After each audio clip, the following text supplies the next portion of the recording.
All right.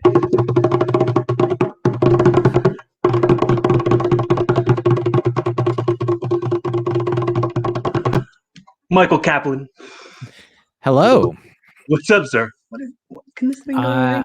How are you? I'm happy to be back. I'm very happy that you are back.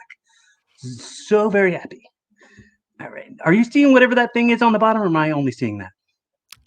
I see something that says StreamYard live viewer comments show up. This is an example. Oh, man. I don't want that. Get out of here, live example banner. All right. Oh, crap. Example banner folder has to get up. What the hell? All right. Well, now we have an example. It's an example to us all for what a live viewer thing should go, and I'm okay with it. I'm just gonna be okay with it. Sure. I wanted to say to you, spring it on. Oh, that's so nice of you to say. That dude. It's such a pleasant changing of the seasons, and it's still bright outside. It just makes you feel so alive and such. It does. I enjoy the light. Yeah. So what was the motivation with growing your hair out, man? Oh, I'm glad that you asked. And I would say that the main factor was about a year ago, a global pandemic began, and there were these recommendations in place for people to not go out except for essential meetings or gatherings or purposes. And it seemed to me that based on all the haircuts that I'd had over the years, that none of them were really essential. And so other than a brief, I think maybe a year ago, maybe last April, my girlfriend who I live with trimmed up like it got a little bit mullet-like. So she de-mulletified it. But other than that brief DIY at-home trim, this is pandemic hair. This is just I haven't needed to, like, reasons that I would get haircuts in the past would often center around being like, oh, I've got like if I have a TV appearance coming up, I'll get it officially, professionally niced up. If there was some reason, an audition, a festival, a thing in the world, most of my haircuts revolved around a thing in the world. And now, for the past year, I don't know if you've been living in the same global community that I have, but there haven't been as many going out and doing things in the world opportunities. And so I saw it as like a mega opportunity to grow my hair to the point that this is the longest it's been since end of high school, beginning of college, when I did have, I think it got a little longer, shoulder length, ponytail, but yeah, short answer long. Definitely just protecting the lives and families of barbershop employees. There you go. Well, I like it. I do, and I think that this is a cool look. I wish I could grow that as well. I'm jealous of your hair growth. Well, we all have our own strengths and fortes and such. And I mean, you've got a sizable goatee situation going on there, and there's probably like in comedy, sometimes I can look at other folks who have accomplished some metrics, some achievements that are qualitatively or quantitatively larger or different than what I have done, and I can say, oh, I'd love to do that, perform in that venue, get that opportunity. But then I realize sometimes there are, of course, people who I'm sure could look at what I've done and where I've been and where I am, and they could be thinking, I wish that I could be there. And so you look at the fact that I can grow hair on my cheeks and think, I wish that could be me, when there's probably people with bald chins out there that are looking at you thinking like, you don't even know how good you have it. Well, yeah, I had a bit about this that I was doing before the world stopped, where I was saying we have to stop comparing ourselves to everybody. And I would say, like you look at somebody and you say, hey, that guy's got a nice car, he must have a nice job, he's got probably a pretty girlfriend, got his whole life all together. And and I think about it like birds. You know, birds, some of them still get hit by cars. They got the entire sky. Not everybody's got it all figured out. So That is I like that bit. It's true. Birds do have a lot more dimensional space to operate in, and yet they certainly didn't evolve to know about cars or even motionless buildings. Sometimes they'll fly just into a window, unfortunately. So I hope good luck, birds. so what I did with the first time we did this, when I was like early on. I mean, I was 48th episode in the first year, and I think I you were for sure the first person who was of name value to respond to me. And so I was understandably a little bit nervous about, and you know what, I thought I had made a really bad impression on you, and I just was like in my head and anxious about, of course, like everybody gets anxious about everything. And it was like I was talking too fast, and like I'm trying to do right now. But it's like I know I had pointed something out that was on your like Twitter banner. Do you remember this? I don't. I'll say I'll just jump in briefly and say I don't specifically remember how the conversation went, but I don't. That includes not having any kind of negative taste in my mouth when it comes to like. There's a Mark Maron story that he tells about like performing for an audience full of laughing people and just one guy up front who isn't laughing and Mhm. who may, I don't know if he has his arms folded or if he just has, you know, No. a stone expression on his face, whatever it is, doesn't seem like he's happy. And so Mark in the bit, in the story, in his life, he's like, I'm in my head like, oh man, this guy hates me, I gotta win over this guy, that guy ruined Mark's experience, because he's like, that's the one guy who's like, fuck you. Mhm. And that's the one that he focused on. And then after the show, Mark says, the guy comes up to him and is like, hey man, that was great, I love the show. And then Mark's like, oh no, that fuck you guy was only in my head. So what, similarly, as an analogy here, whatever, I mean, whatever experience you remember, whatever you had there, whatever you have now, is almost essentially only in your head and Right. experience. So like there are very few podcasts I've been on where I'm like, I should never go back on that podcast. You know what I mean? Well, Uh, like it's probably such a mixture of like everybody asking you the exact same questions that you've already been asked on every podcast. Well, like I've experienced that many times, where it's like, all right, well, they could just go and listen to any other podcast to hear the story of how I started. Like, I don't want to unbox that shit again. Let's just talk about some new shit.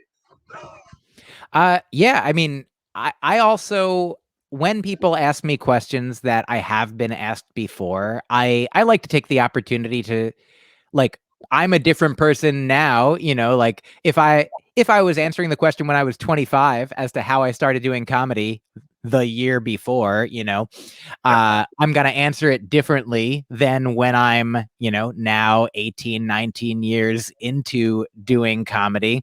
And I find I mean, of course, I love new questions. I love new topics. I love getting to think about things that I haven't thought of, having new ideas. I find that I'm able to have new ideas even when people ask the quote unquote same old questions. Like I'm able to be, it's like that thing, this is not a hard fast rule, but the idea that, if you're bored, you're boring, like how, like, especially, I mean, in today's world where you might have access to the internet and books and all kinds of media and other, like, but even if you're just by yourself, your mind, you can think things, you can feel things, you can explore things with your body and your, the things about the parts of you that are not your body. And so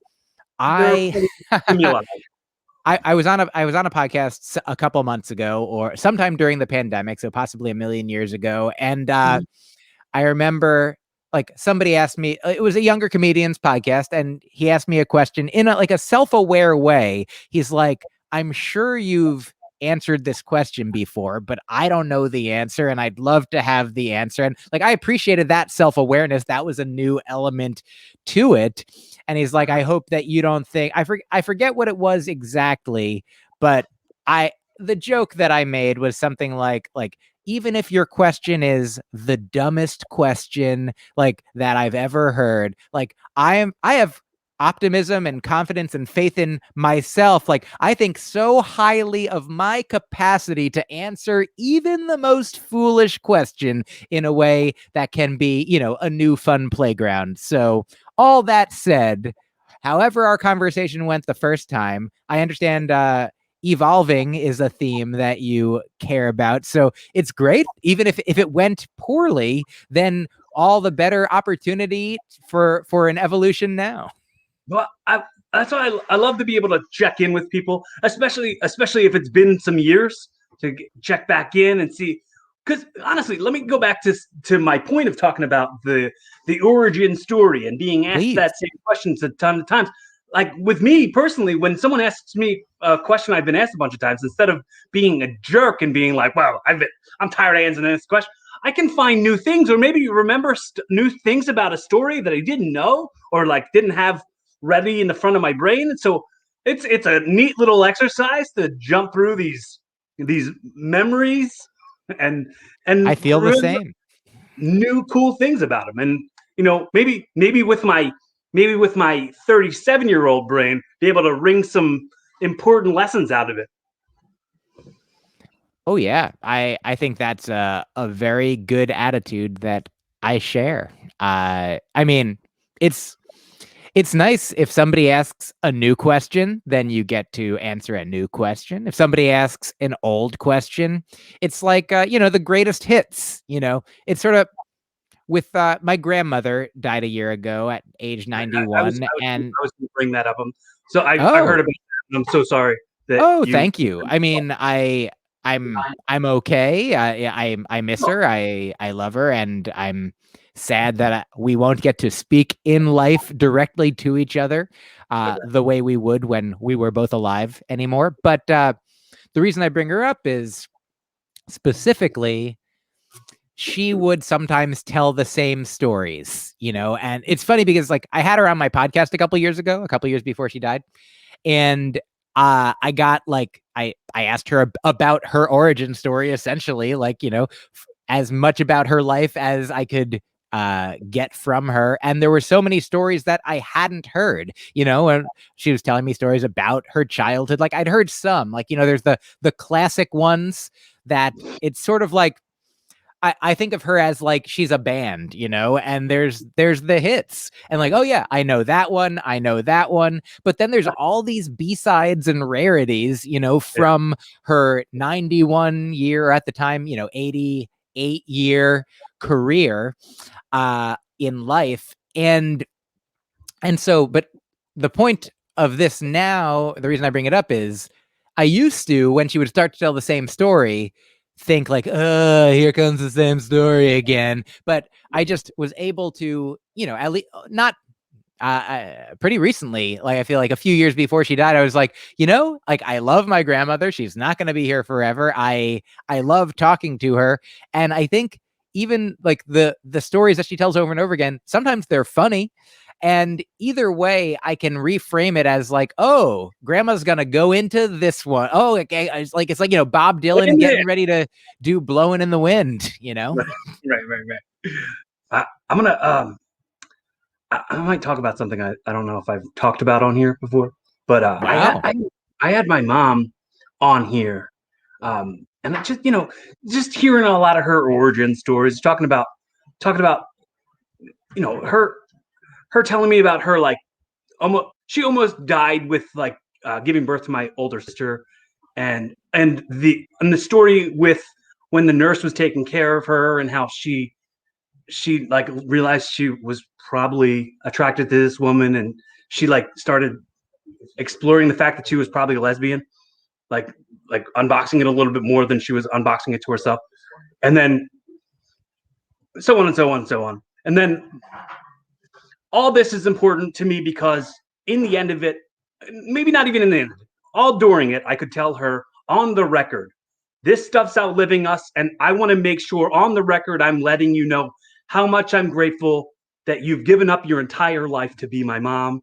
You've done the best job you can do. I'm so proud of who I am, thanks to who you are. And all that is super important to me. Then months later, I get a phone call from my father. And this is the part I never talked about in this podcast. My dad was like, he like wrote down a list, and he was like, when she said this, she was lying. When she said this, she was lying. When she said that bullshit. I don't, and it was like he like fact check it and wrote out a list of all the stuff. I'm like, look, I I know that she's told these stories so many times that these are the stories that she's convinced her narrative, even if they're not all the way true or not all the way false. There's a part of it that helps her identify with who she is, and that's the person I love. I'm not gonna go, oh, that's bullshit. Stop trying to feed me all this lies, all this propaganda, all this momaganda. I like it, mom and propaganda. Have you had did your dad tell you those things also on the record on the podcast, or just My dad said, I don't know why you decide to share your personal life on the World Wide Weird. And I said, that's the most 60-year-old thing you've ever said in your life. Ha. What is your dad's job? Oh, he's a truck driver. He lives in Texas. I don't really talk to him very much, but he's there. I see. That's really something. I just, before the pandemic began, my mom was not on social media, and she had not used things like Zoom. My grandmother had been. Her mother had been on Facebook pretty regularly, which I'm very grateful for. There's still, a digital imprint that I can go back and revisit from time to time. And but when my grandmother died, my mom joined Facebook because I'd been telling my mom, like, I posted about it, and a lot of people were saying really nice things, and I was passing them along to my mom, and mom was like, oh, why don't I eliminate the middle person aspect of this machinery? My mom learned how to use Facebook, and then with the pandemic, learned how to use Zoom, learned how to go to like Instagram live shows, learned how to watch live streaming things, all the various ways that I do them, so that she could, even though she's living at home alone, she could have this new activity. Yeah. And specifically, I'm grateful. There's so many things, so many challenges to so many people, medically, physically, emotionally, financially, politically, socially, spiritually, over the past year. And also within this, like, all the technological advances have in some ways strengthened or enhanced some social interactions and capacities, at least with my mom. I used to talk to her for 15 minutes on the phone once a week. Now we talk more, but also she comes to shows and we play Code Names, this fun game over Zoom once a week with my friends and her friends and some of my friends' moms. And this is all to say, I got to have my mom on my podcast, where previously I don't know that there would have been a way to do that. And then I also had my dad on the podcast. My dad's been on Facebook and like more tech aware and engaging with for several years. And but it's really nice to, I mean, part of the reason that I ever started podcasting at all, podcast origin story wise, is I remember probably around 2012. This is funny in an additional way. I believe the podcast that I was on was my friend Andy Beckerman, who at the time I didn't know well, but now I know is a very nice man, very funny comedian. I forget, he was hosting this show with somebody else, and I think the show was called Beginnings. I think it was like specifically an origin story kind of podcast. But I'd been invited to do it, much like the first time you invited me to do your podcast. Like, we didn't really know each other. Right. And so I didn't really, but the idea of being invited to, to do something that is some combination of, a social activity and show business, as a comedian, I mean, I understand the reason, where your dad doesn't understand, I do understand why you want to share of yourself in the way that you're doing it, artistically, creatively, communally. Well, I mean, on top of it, like being kind of on the record for when I'm not here anymore, the people who love me can come back and listen. And also, like, maybe the people who just meet me can sort of understand my origins a little bit more and see where I've evolved from the 33-year-old version of myself, and so on and so on and so on. I will continue to do this until I no longer live. That's why it's evolving, because you stop evolving, then you die. Yeah, I mean, and who knows? I mean, like, I don't have any evidence of what happens after we die. So, like, there's certainly, the matter and the energy continue doing their thing. Maybe I'll still do it. Yeah, I think you can keep podcasting after you die. Just you though.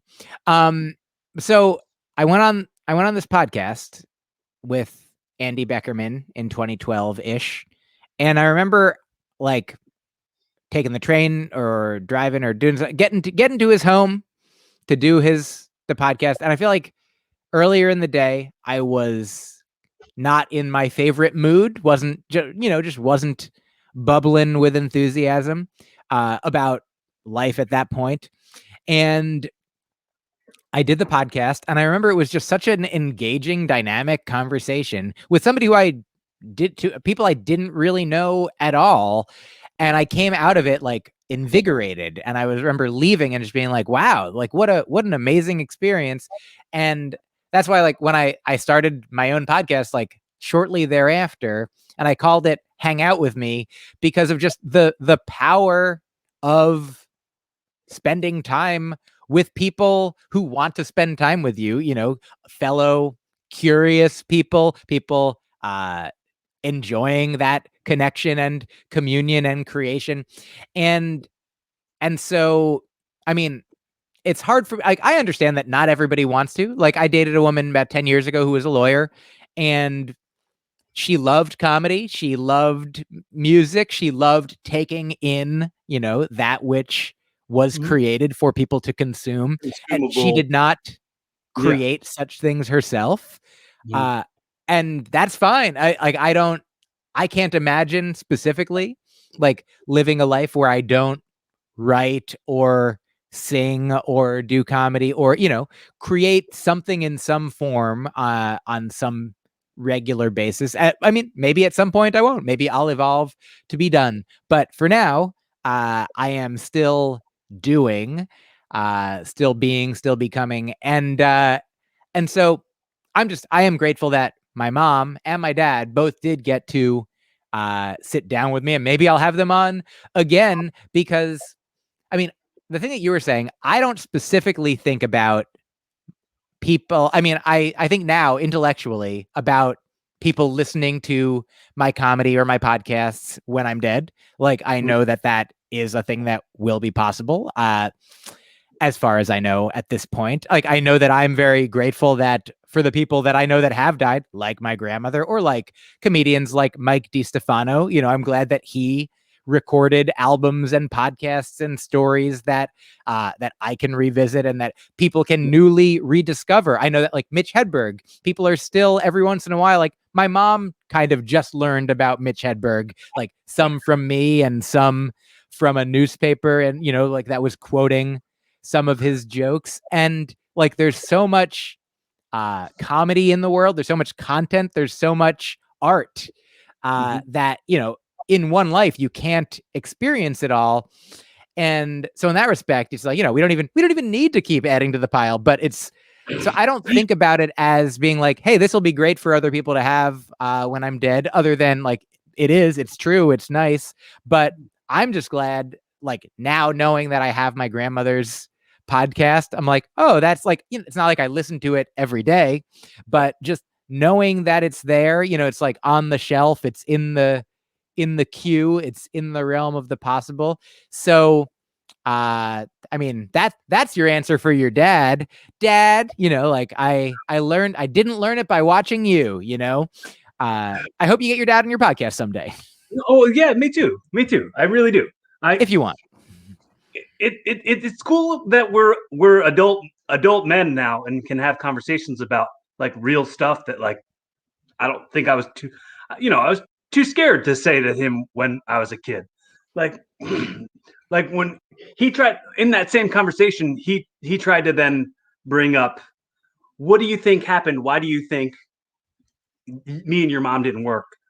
And I'm like, do you really want me to answer this question? Like, I'd go back in my head. I'm like, do you think that I wasn't there, that I didn't see what was happening? Did you think that, like, and I wouldn't have had the balls to say this when I was younger, but I was like, yeah, dude, look, you were abusive and you're a jerk, and she didn't want her children to be raised by an abusive jerk, so that's why it ended. And he's like, oh, it's not because she's a lesbian. I'm like, well, that's something, but she loved you. Like, it doesn't take away the fact that she loved you, but you were a dick, and sorry.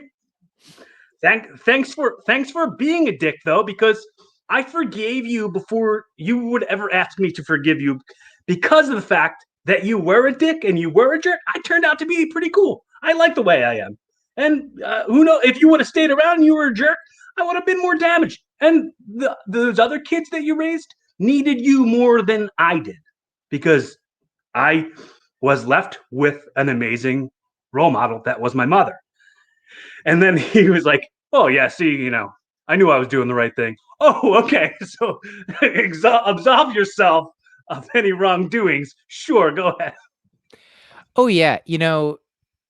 First of all, I'm glad that you love who you are, and I'm sorry that I think both of those things can exist, intertwined, that we can be grateful for who we are while also, like, if you're hurt, like, it doesn't mean that. Here's the analogy that I want to add. There's a woman named Esther Perel. Do you know her? She's a therapist and an author, and she writes about relationships a lot and talks about relationships a lot, and infidelity in particular. She talks about one of the things that she talks about is that sometimes when a couple endures an infidelity, she says, first of all, the victim of the affair isn't always the victim of the relationship, that there's more complexities involved sometimes, but that for some couples, if there has been an infidelity, that can be an impetus, a catalyst for greater connection and communion, for them to, get through it, for them to get past it, for them to process it and talk about it and become even stronger.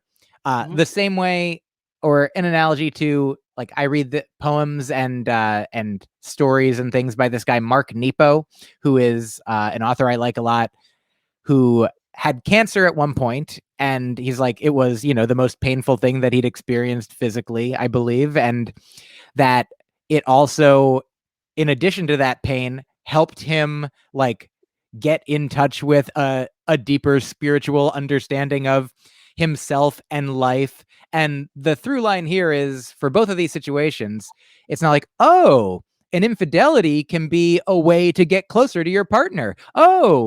Cancer, that could be a way to develop a deeper appreciation for life. So why not go out and cheat and try and put yourself at risk for cancer.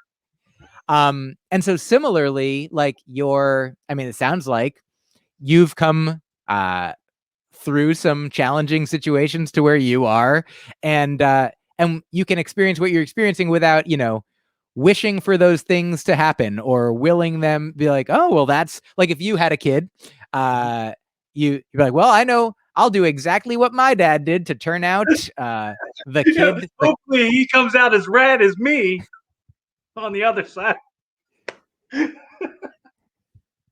Yeah, it's very complex to like, it sounds like you don't want to like hurt your dad's feelings, but you also don't want to like, it's how you've forgiven him, but you don't want him to like, the way that my understanding of forgiveness is that there's like two aspects of it.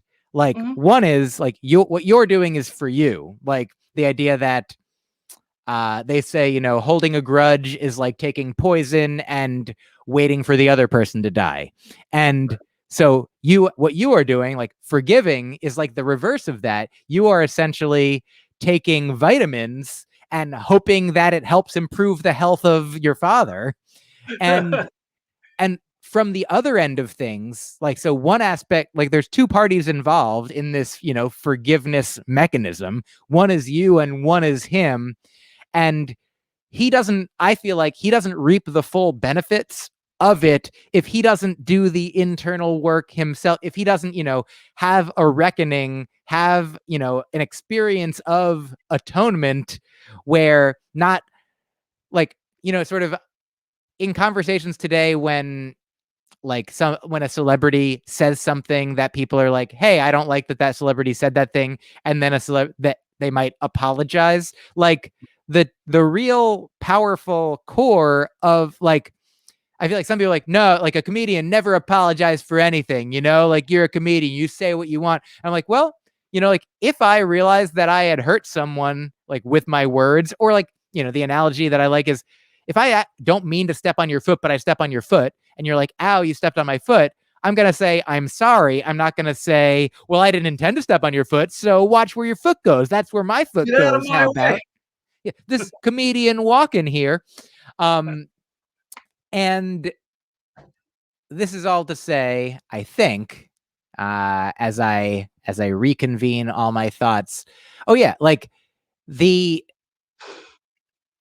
it's not that people have to apologize as like a knee jerk as a rule, but like apology is, a powerful, real thing that like, if your dad said to you at some point, if you had said what you said to him, and instead of him saying like, oh, I guess I did fine then, if he had been like, oh, like I didn't intend to hurt you. I didn't want to hurt you. I'm sorry that I did hurt you. It now makes me feel hurt to realize that I hurt you. Like that would be a different, like mutual forgiveness, power activate experience. That and the reason that he didn't say those things is probably because of how painful it would be for him to actually have a full understanding of the pain that he caused you. Well, I think very similar to me saying to him about the thing about my mom's got her narratives that she tells herself. She's told these stories so many times, helps her identify with who she is. My father's probably done the exact same thing. I think everybody does that. Are you sure your dad doesn't have direct, objective access to the universe? And he's not tapped in. He's not a very woke dude. He doesn't really understand accountability. No, for sure. What you said is exactly right. We're all, until we're, divinely enlightened Buddha, omniscient masters of the universe, or however one might put it, we are, we only have our own consciousness, our own pieces, the access to the the perceptions and memories that we have, and we know that memory itself is fallible in a way. So certainly, your mom, your dad, and you all have your own understanding of the facts. You know what? I quote a lot. Do you remember The Crow? The movie with Yeah, with Brandon Brandon Lee? Lee. Yeah. I don't know that I ever saw that movie. Would you recommend it? Well, you know what? That was the movie that made me want to grow my hair long when I was a kid. Ha! I grew long hair when I saw that movie, and I've had long hair since I was like in middle school. Hmm. But from the I fight probably scene, wasn't allowed to see it based on it either being or seeming violent. I was not allowed to see like R-rated violent movies or even PG-13 R-rated or sorry, PG-13 type of movies that had violence in them because my mom was pretty pacifistic. well, let me ask you: are you allowed to watch rated R movies now? Now I am allowed to. I mean, I would Whoa! say as an adult, I have some of the seeds that were planted, some of the pacifist seeds have blossomed, and I do like a good like dumb action like fighting movie, like a Face Off or a Con Air or a The Rock, or a Jason Man, Statham. What's that? Demolition Man. I did see Demolition. Yeah, that kind of movie for sure. A John Wick to bring it into more I've never seen those re- movies. Oh, that like the first one. Here's the thing. Like they know what they're doing. I mean, Oh, it's a it's all beautiful action and choreographed there's dance. no actual dialogue at all from what Oh I've yeah, seen. I mean, that's not, there might not be any dialogue at the ballet either, Um It doesn't take away from the art of it. Yes, I No, get it. I think that John Wick is like a ballet. Mhm. But what I mean is, I like a good movie where people like a martial arts fighting, like Crouching Tiger, Hidden Dragon. That's not even, an action movie, but has like Mhm. beautiful dance fighting in it, or your It's Jackie Chan type movies. And this is all to say, I do not like gory type of horror movies. Like I'm not a huge fan of being scared. I'm not a huge fan of looking at things that are usually inside a body being outside. Like for things like your Get Outs, and Cabin in the Woods is like if it's smart and funny and there's something more to it. Mhm. I'm sure that there are tons throughout the ages of horror movies that I could enjoy, and yet still I have a visceral discomfort. So, just to answer your question of am I allowed to? Yes, but do I choose to? Sometimes no. Well, I mean, somebody told me to watch this show on Netflix. I don't even remember what it was called. Something about like alternate timelines and just stuff that normally fascinates me. They're like, "Oh, watch this show, you'll love it." And I turned it on, and there was like shooting guns and all over the place, and I was like, "This isn't something I'm like in the mood to. Hmm, Not in the mood. Like it's not something that I really want to deal with right now." sure. I I like all the concepts of alternate universes and timelines and such, but I don't like all the guns and the death and stuff. I mean, let me just take a step back. Uh, I'm gonna say I'm not allowed to watch that. Ha. That's funny. What are some of your favorite specific pieces of, screen art, TV shows, movies, or what have you that you do love to watch? Dude, I'm like huge on like comedy, like buddy comedy movies. I love Hmm. like anything 90s buddy comedy. I can like quote all day, like any Adam Sandler stuff, Sure. Jim Carrey, Adam Sandler, Wayne's World. A lot of Lorne Michaels SNL produced Okay. movies. I could quote Night at the Roxbury from top to bottom. Not to say that it's a good movie, but I Oh, remember sure. tons when I was a kid. Did you watch Palm Springs? Yeah, dude, that was great. Oh I yeah. really I really like that movie.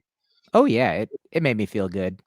Uh I'm also a big fan of alternate timeline type stuff. It wasn't Dark, was it? Dark was a pretty good one.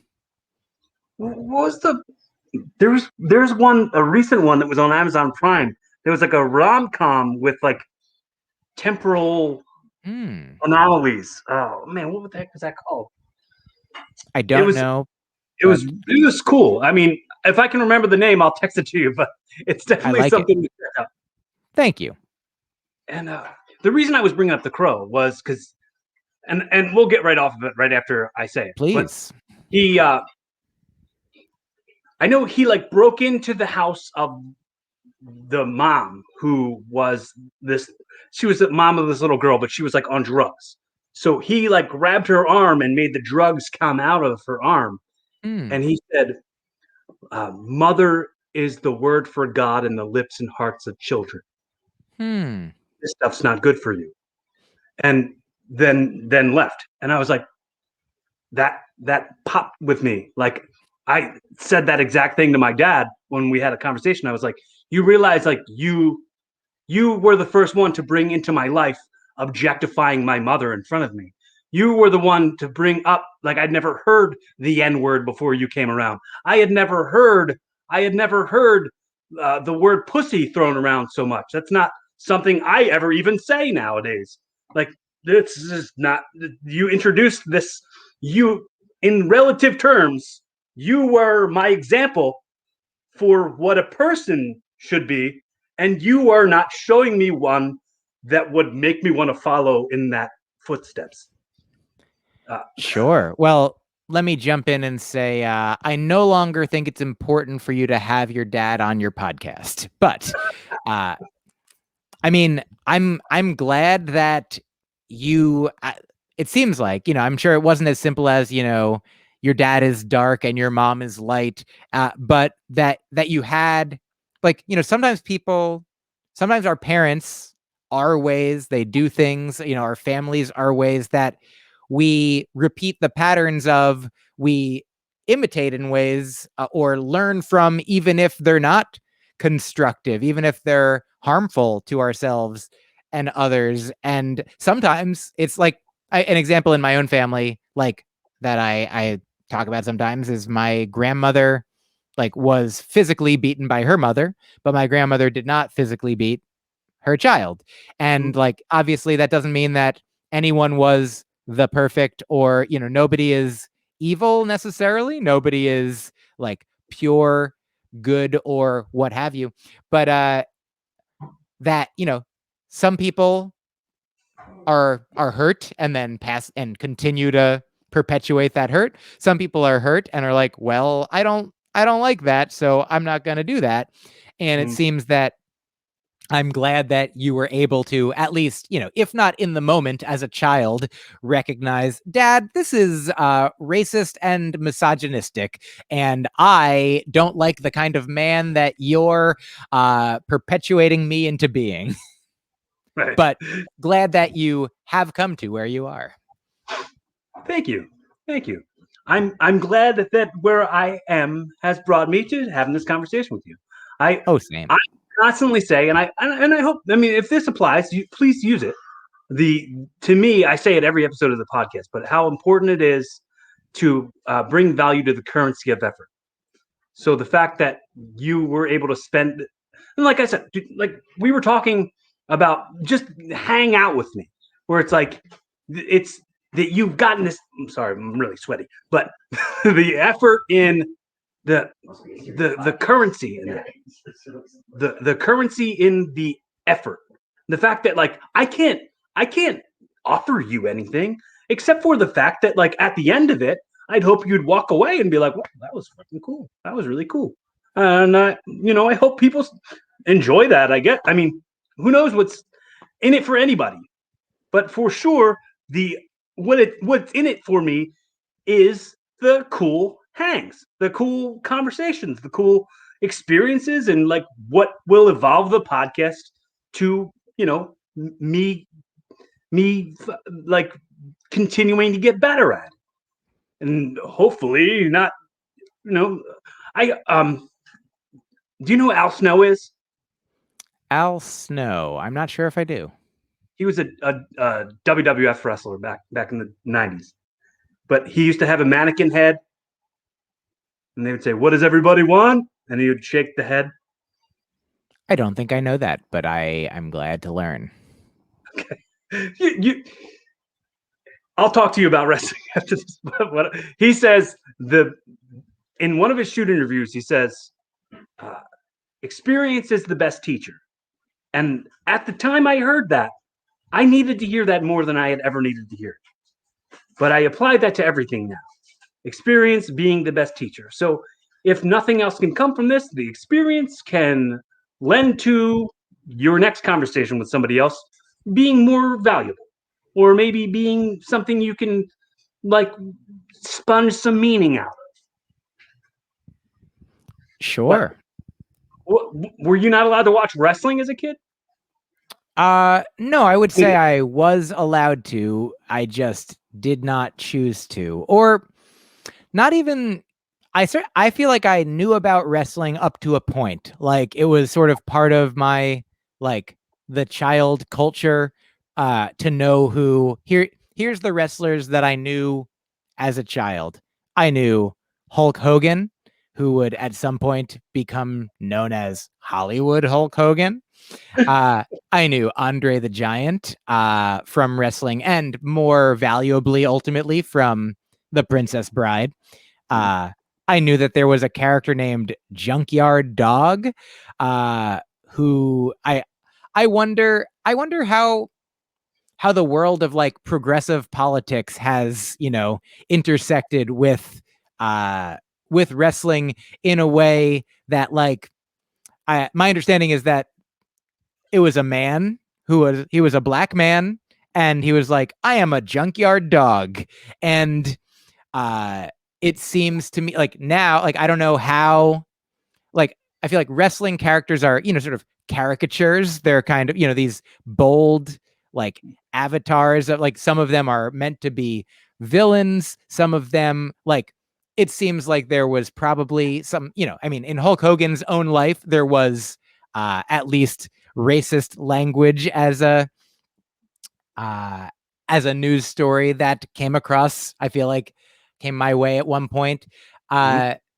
I feel like the concept of toxic masculinity is one that I bet I wouldn't say that every man who engages with wrestling by either the practice of it or the enjoyment of it is necessarily like, masculinity itself is not specifically necessarily toxic, but there is a way that our society, sort of in ways indoctrinates or perpetuates this the aggression, the sort of the lionization, the making it seem as though, like I was just watching somebody on Seth Meyers the other day. I forget their name, but they were talking about like real world violence and the ways in which like the language of video game culture and even comedy culture, like, the idea of you're killing it, like the idea that there's aggression in just the everyday, like normalized language that we use. And so Yeah, dude, if you're doing good, you're bombing. it's so, and in any event, so I knew about Jake the Snake. I knew about Randy Macho Man Savage. I knew about Rowdy Roddy Piper. In fact, my girlfriend just introduced me to the movie They Live, which I hadn't seen until this past year. Yeah. But yeah, I like, and here's the only other time that I engaged with wrestling was like video game wise. There was like a Nintendo wrestling game, and then there was like a Royal Rumble like video game in the arcade that I played. And so there was a guy, Earthquake. That was a big guy that I liked playing sometimes. But there were a couple guys that like kind of looked dressed up like Kiss, like just but a tag team. Oh, Demolition. Yeah, exactly. The Ultimate Warrior, of course. My friend Joe List is a comedian who made some videos years ago where he dressed up as the Ultimate Warrior, but he's like a super skinny dude. And the videos were called The Ultimate Warrior, and pretty fun stuff. But yeah, so this is a very long answer about how I like didn't really get into, I didn't continue engaging with and learning about wrestling beyond like elementary school. Well, I'm interested in, I think, I know that your special was called Dork and Handsome. There was Dork Small in there. Dork and Handsome. But I was more emphasizing the dork part. Oh, sure. Dorks love wrestling. Wrestling's cheesy, and I'm surprised that as somebody who identifies as a dork isn't a wrestling fan. I mean, Well, because it's the weird thing is, it's like I feel like I could introduce you to like matches and see your live reactions from them, and we could like make a like a episode out of that. It's possible. And here's what I'll say is, like, I don't have a specific like I don't have any allegiance to like the identity of dork, or like, I'm not saying that I'm not one, but the ways in which I am dorky like are manifold. Like, I love playing with words. I love crosswords. I love comic books. I love sci-fi. I love certain, like, I'm getting into Ursula K. Le Guin novels that some of them are fantasy, some of them are sci-fi, and a bunch of other authors. The point is, like, I mean, my life is, there's more life than I can experience. There's more. You're full up on that. Full up on. Oh, I mean, I kind of like. I mean, I haven't read everything by all of my favorite authors yet, so it's like I don't necessarily have time to introduce a whole new genre. Like, in fact, if I were, I'd probably make it video games, because I also haven't owned a video game system since I was in high school, partially by choice because of how much time I know video games sometimes manifest in my experience. I can be an obsessive or compulsive type of person, though I did recently, a couple months ago, get an Oculus VR, a virtual reality helmet that has in it, I mean, it has some games, but I've been playing a virtual ping pong, a virtual mini golf. There's a cool meditation app or two, and then a bunch of other stuff. And this is a thing that, like, I'm conscious of how much time, like, I have so many things that I want to do and that I enjoy doing, like, creating comedy, doing shows, creating music, creating podcasts, like reading, taking in like the art and entertainment that I want to. And like, I'm sure that there's beautiful artistic and entertainment experiences of all kinds of genres. Like, when I've seen burlesque shows, I've loved them. Like, I've never seen roller derby, but I'm sure that I would love it. Like, oh yeah, but and similarly to like your love of wrestling, like, I mean, I'm not a huge like go to live sporting events guy, but like the aforementioned Joe List, my friend, a comedian, a couple of years ago, we were both performing during the wrestling matches this past the 2 years ago, I think. Oh, sure. That makes sense. Joe and I were both performing at different places in Minneapolis the same week, and we met up, and we're like, I just like spending time with my friend, and he likes baseball, and he's like, there's a new baseball stadium. Do you want to go to a game? And I was like, I'll hang out with you wherever. So like, we hung out at a baseball game. And so I can understand that, like, if I am seeing wrestling through the eyes of somebody who loves wrestling, I get it. It's theater. It's a performance. It's an entertaining, engaging activity. And I don't mean to say like, I get it, so I don't have to do it. I mean, I know that I don't have to do it. It's not that I'm not allowed to do it, but just I haven't yet. And you have been very generous and invited me to some wrestling events that you've been a part of. And I have not yet accepted these invitations, in part because I would almost always instead be like, if I was gonna, perform in conjunction with a wrestling event, I almost always like have an opportunity to perform like my stand-up, my, the things that I like love doing and love working on, my life's work.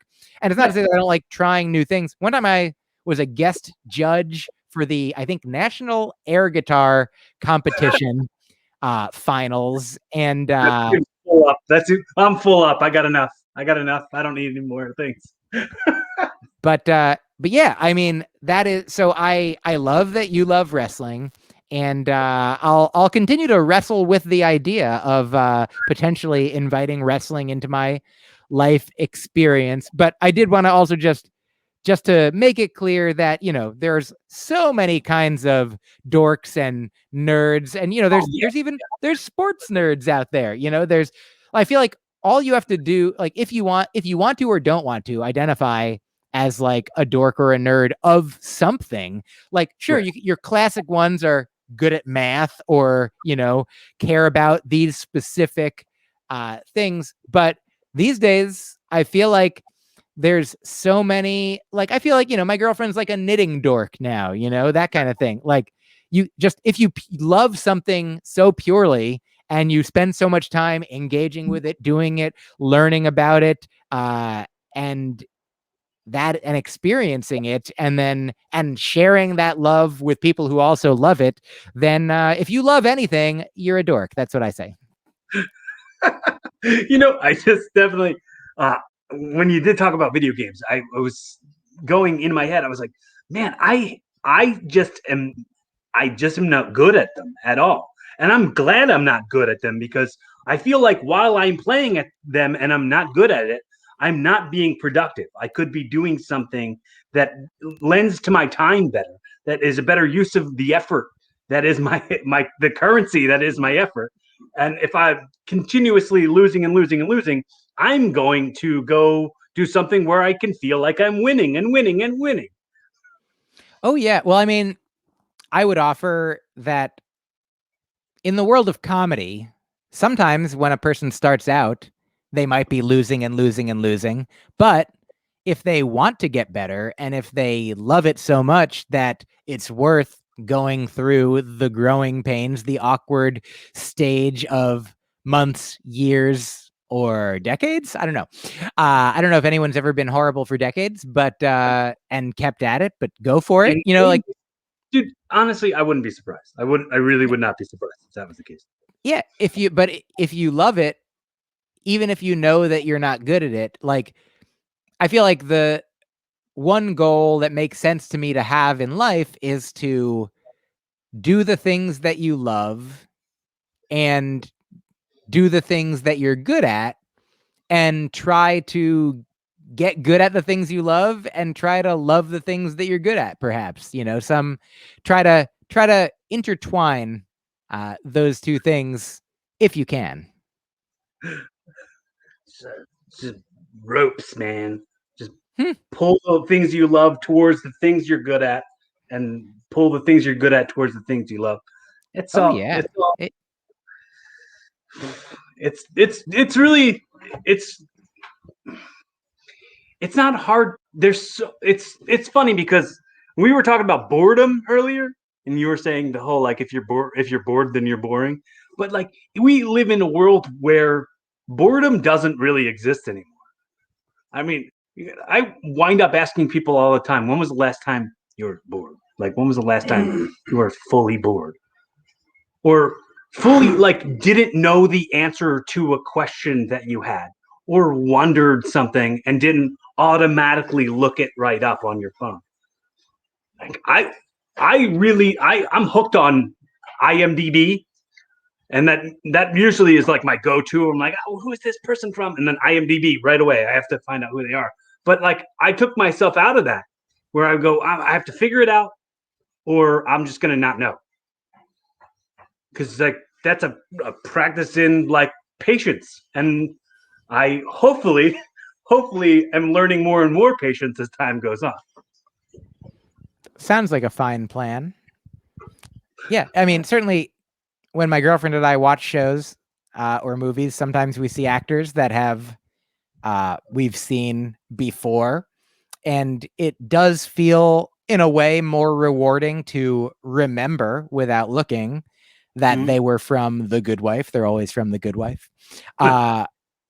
And yeah, but also if we don't figure it out, then it is fun to look it up as well. It's fun to learn, it's fun to remember, and it's fun to learn. So either way, enjoy it if you can. Do you have? I want to make sure I say to you, while we're on the record, I hope we continue to do these check-ins every once in a while. I'd like to Sure. have you on more often, but I want to say on the record how grateful I am, and how lovely this time's been, and how much I appreciate your effort and your time. And thank you. I feel the same. I'll put on the record. I don't remember what happened or what we said in our first conversation several years ago, but you can have this to listen back to before we go to next time to say that I harbor. People only talk about harboring ill will towards people. I don't even know. I harbor healthy will towards you, and I've never even thought about that. That's a beautiful new world debut that I'm going to remember and record in my joke robot. I harbor healthy will towards you. I think fondly of you. This is you're a thoughtful fellow, a kind fellow, and I'm specifically grateful to have gotten to know some like it within all the talking about the fact that sometimes we get asked the same questions about our origins, perhaps. Like, I was happy to learn about your origins, what with as much as you shared with me about your parents. And I'm sure, like, it's funny because here I am now saying, like, you've probably, I'm sure, talked about you on your podcast before. But when I'm on my podcast, I know I have this experience very frequently that every once in a while, I say something and it makes my guest say, "Oh, wow, what's this? Can you answer this question for me?"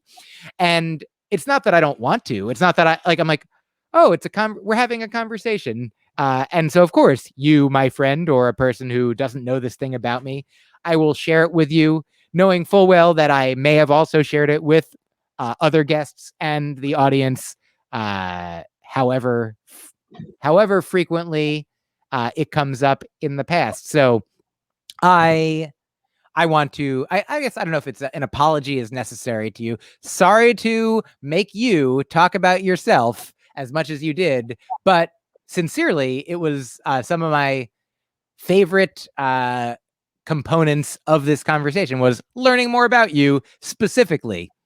Thanks, Mike. I super appreciate that. I thank you for all the compliments. I was thinking about just now when you were saying that I wound up saying the things. Maybe I've said some of this stuff before, and maybe I've had these conversations. Do you run into that as well? Like wind up like when your listeners will be like, "Man, I've heard that story so many times. I've heard you say that exact thing so many times." And like, ever wonder about like getting insecure about repeating the same stuff over and over? Here's what I say to that. Good question, number one. And I have a couple things to say about it. One of them will sort of wrap us all the way back around to where we started in a way, perhaps appropriately. The way that I will usually broach a topic that I think maybe I've talked about before, on a podcast where my goal is to, have new conversations, get to know another person, not necessarily share the same things over and over. Number one, or I don't know if we're on number two yet, I will introduce it by saying, like, I may have talked about this before, like not in an apologetic way, or maybe in a partially apologetic way, but just to to be aware, to acknowledge, to be like, I know that this might not be me saying this for the first time. Number two, I have never. That'll be number three. Number three will be about my grandmother. Number two, I will say that I have. Oh yeah. Number two is about my grandmother. Here it is. The same. How do I want to put this? The same leeway that I mentioned earlier that I would grant to my grandmother when she would tell the same stories over and over again, where I would come to accept and perhaps even embrace and celebrate and be like, this one again. That I'll grant myself in some ways. I love my grandmother, and if people are listening to me, hopefully they have some positive regard for me and the things that I say. And if they're a fan enough that they've listened enough that they're hearing things repeatedly, that means that they must like me enough that they want to keep hearing the things that I say, even if I do say something new or not new, even if I say something not new once in a while. There we go. So I would say I'll grant myself that same leeway. Number three, I have never had somebody say to me or write to me or respond or comment to after a podcast, you told that story before. It's never been the case. I feel like the only time that happened to me in a way was when I put out my first album in 2010, and I was also on Last Comic Standing, and I also had a half-hour Comedy Central special out that year. And there was a lot of the same material in those three different places. I did have a review on Amazon of my album that said this is a lot of the stuff that's on the special. And then one time after a Last Comic Standing set, somebody was like, hey, I saw those jokes in a video that you did for Rooftop Comedy earlier this year.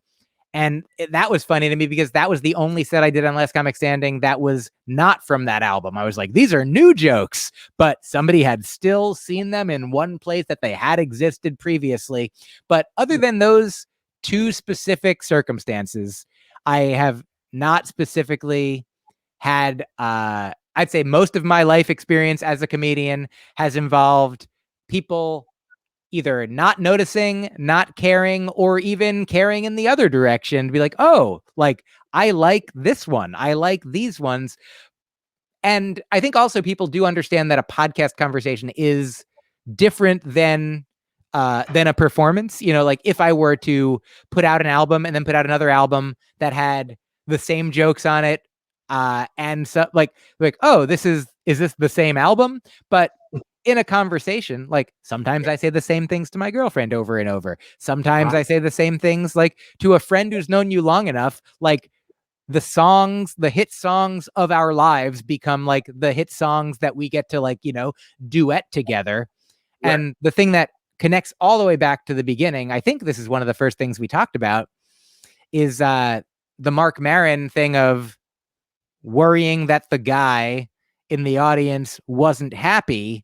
But really, that guy was happy. And the only person that was saying fuck you to Mark Maron was the fuck you guy in Mark Maron's own head. So when you say like, am I, worried or insecure about the possibility of saying the same thing over and over again? If I am, which I have been, I'm sure at times, because of all this, I now say to myself, I'm like, the main person who's concerned about it and would judge it and would take issue with it is the little Mark Maron in my own head. And that is the way that I end every podcast that I've ever done, with that whole extended 4-point bit. That's my podcast closer. Heard that one before. No, but I would hope anybody who's interested in hearing these conversations understand that anybody I'm having the conversations with is somebody who I've never had this conversation with before. It's not like it's only being said so that you can hear it. It's being said so that the other person can volley back and forth in a dialogue and understanding that hopefully anybody who'd be into what I'm doing would have grace in the growth. Oh yeah. If I may, here's a brief impression of a fan of Picasso being like, "Hey, I've seen that color before. Use it. How about yellow? We've seen blue." You know. Well, I was thinking of was it Bill Burr in the Paper Tiger? He was like, "Oh, I've seen that actor. He died in the other movie. Why is he in this movie?" Like, I saw fun. that guy in a different movie. It was the bit off of the Bryan Cranston playing the quadriplegic. He was like, I dig "Oh, it. I saw that guy in another movie, and he died. Why is he in this movie?" It's like it's acting. Well, but, just to be clear, I think and hope that my fun bit here, which is about Picasso, is completely different, and that I moving forward, I'm not going to refamiliarize myself with that Bill Burr bit by any means, and but also my bit is about how this person who doesn't like Picasso's blue phase doesn't like blue material. They gotta brow it up a little higher. Yes. Oh yeah, I was thinking. Did you ever see the Wild West comedy tour, the Vince Vaughn documentary? I don't know if I did. It's funny. Like if I did, I don't have a real memory of it, so I think I didn't. I do love listening to Sebastian Maniscalco, who was on it, right? Like that guy's. He's hilarious. His voice is so. He's just like an instrument. Like I don't care what the lyrics are, you know. Yeah, it's just like the cadence too, like the way it's like. Oh yeah. the frequency, but yes. There's a scene that like stands out, and it really goes hand in hand with your Marin bit, but it's like John Caparulo is on stage, and he's like, it's like a lot of people, they're playing at a college or something, and he's like, anybody ever work at fast food, ever work at Burger King? And somebody in the back screamed, "Fuck yeah!" And he thought they said "fuck you," and he's like, "Oh, you gotta work some stuff out, buddy. You got something going on." And then he got in the back, and he's like, "Yo, what was up with that dickhead who screamed 'fuck you'?" And the guy was like, "Hey, he screamed 'fuck yeah, dude." And he was like, "Oh man, because you're so ready. You're so ready to have somebody, try to come at you, that you're on guard up there. It's the vulnerability." Oh yeah, I would say if you're wearing armor, then you might expect somebody to come at you with a lance. Right. I'll also just want to, as a brief citation, when you referred to it as my Marin bit, and just to be clear, it's certainly Mark Marin's own bit. Just that's my Marin bit that you had brought up. Oh yes, not the telling of a story. Yes, right. For sure, the ownership of that belongs to Mark Marin and not you. Yeah, I'm not hitting the talk show circuits being like, so I was watching Mark Marin the other day and he had a good one.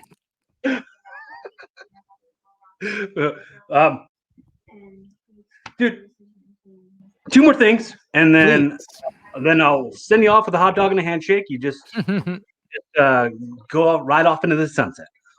One, there's the thing, considering we were talking about our fascination with like alternate timelines and time travel and alternate universes, I have this thing where I have a segment in the show that I call audio time travel. Okay, so let's say the people you care about are now listening to this audio, because this audio is outliving us. They're listening to this audio in 2041. They've come across this, and they want to just ring out the most important lessons that they can take from the timestamp of 2020, 2021, and how they can be inspired. What are those lessons that you're telling me? You're speaking directly to them right now. This is audio time travel. Sure, I understand. Can it be a little later than that? I do still plan to be alive in 2041. No, you don't have to be dead, dude. You don't have to be dead. I'm just saying. Great. Okay, good. This version of you now, You could be the one listening to yourself. All right. I mean, there's so much great advice out there that I love. There's a quote by Shunryu Suzuki, who said to his students and everyone something like, "You are perfect just the way you are, and also could stand some improvement." And so I think that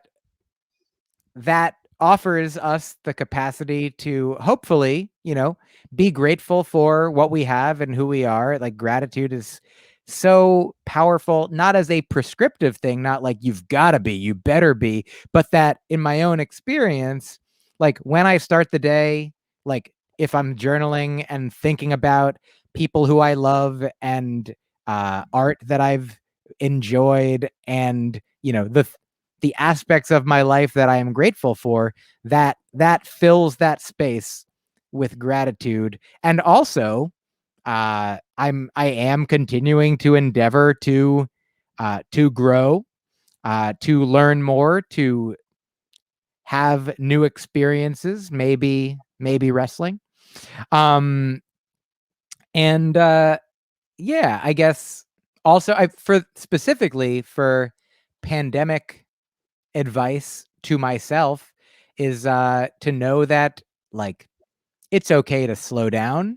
It's okay to take a breath. It's okay to, in fact, not only is it okay to, it's sometimes helpful to, to not necessarily need more and more. I just listened to my friend Chris Duffy has a new podcast called uh, how to be how to be a better human, I think is what it's called.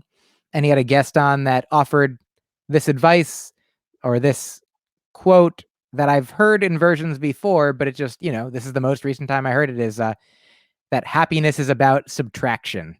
That, in our world, in our society, in capitalism, in a world with advertising and marketing and people that want you to keep, buying things, like keep buying food so that you can eat. Put on the sunglasses. Put on the sunglasses.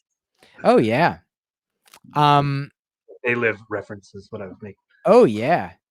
And it's, knowing that I didn't perform like in a building at all in the past year, and up in for the last 18 years before that, that would have been, I mean, a bananas proposition to me, to know that, my identity is not necessarily attached to, even what I thought like my daily activities were for the past 18 years. So just, self acceptance, self compassion, and also self motivation, to Can I uh butt in real quick, just to acknowledge yeah. how how how grateful I am to that you didn't go through crisis, because once that happens, a lot of people will spiral into crisis. So you have a way of inspiring me in that way, where that's 18 years you were something, and you were unable to be that something for 1 year. So the fact that you can look at that in a healthy way and understand that it's temporary, because the relativity. I mean, this is 1 year out of however many you've got. Oh yeah. And I mean, even though I couldn't perform live in buildings, I was still performing and being a comedian in the ways that I could. And I also wasn't a comedian for more than half of my life to begin with. So like I'm very accustomed to not performing in buildings, though I did some performing as a musician. But once live performing returns, I'm optimistic that I will continue to perform for some years, and eventually I'll have more performing years than non-performing years under my belt, and then I'll really be a comedian. I have way more performing years as a wrestler than not performing Ha. years as that makes me an old man.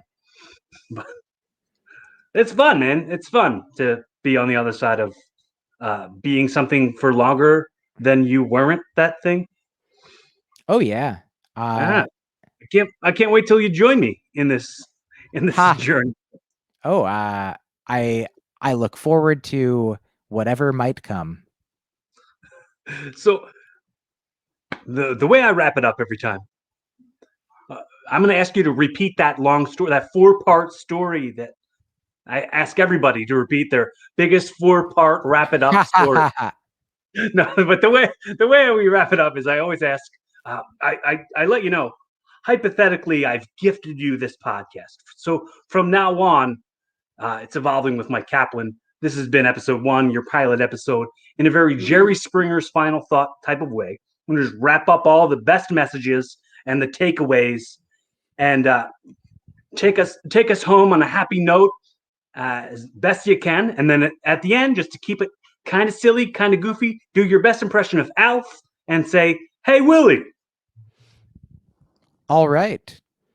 I guess one message is to always be, or at least sometimes be, open to new activities, to new experiences, and also to be open to old beloved experiences, because it's great to know what you love and do what you love, and also when you can't, or if you're given the opportunity to do something else, then whatever is on offer, why not do that? So be open to the old and be open to the new.